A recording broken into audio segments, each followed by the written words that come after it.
Hoje, a gente vai mergulhar fundo numa das histórias mais antigas e talvez mais impactantes da cultura ocidental. Uma história que fala de inveja, de sacrifício e do primeiro assassinato. Vamos desvendar a história de Caim e Abel. E tudo começa, na verdade, com uma pergunta. Uma pergunta que ecoa através dos séculos, vinda diretamente do livro de Gênesis. É essa frase que já prepara o cenário para todas as questões morais e existenciais que essa narrativa levanta. Para a gente entender o significado mais profundo de tudo isso, primeiro a gente precisa voltar para o começo, para a narrativa crua e poderosa do jeito que ela é contada lá na Bíblia. E olha que interessante, tudo começa com esperança. Quando Caim nasce, Eva diz algo como, com a ajuda do Senhor, eu gerei um homem. Ela via no filho a promessa de um libertador, aquele que esmagaria o mal, o que só torna tudo que vem a seguir ainda mais trágico, né?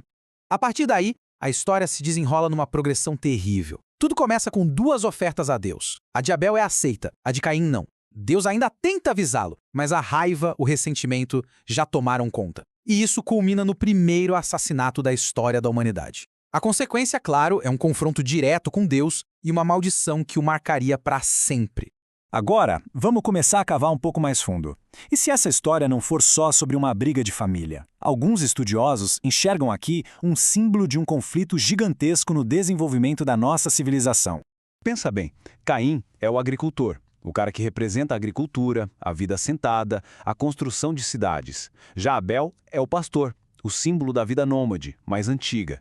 Nesse sentido, a história vira uma grande alegoria sobre o choque entre duas culturas, dois modos de ver o mundo. E o mais fascinante é que os próprios nomes deles parecem confirmar isso.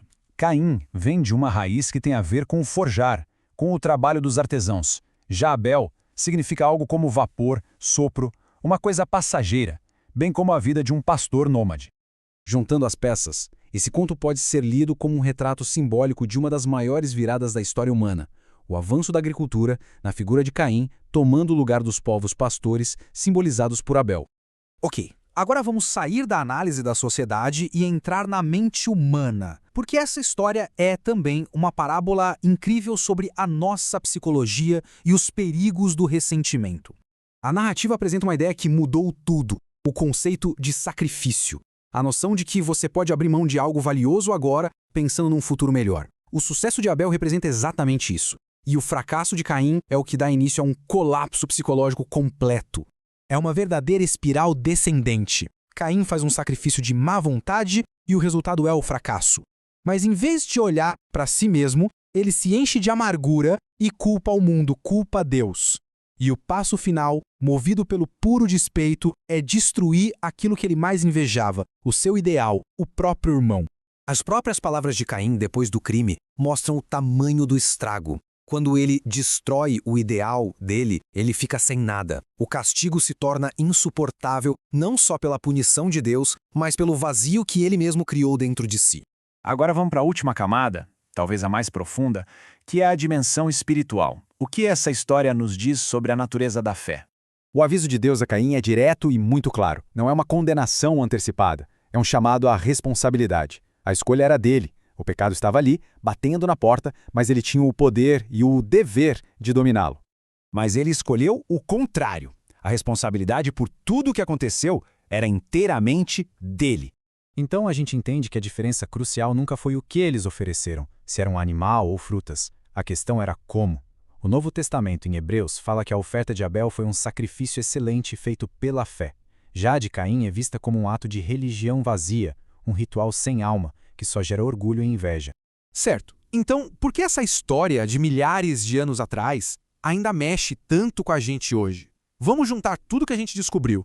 A gente viu que a história funciona em pelo menos 3 níveis muito profundos. É uma alegoria sobre uma virada na civilização, uma parábola sobre a psicologia do ressentimento e um alerta muito poderoso sobre a diferença entre fé de verdade e rituais vazios.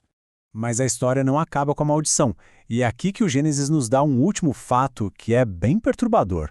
Caim, o assassino, ele seguiu em frente. Foi ele quem construiu a primeira cidade.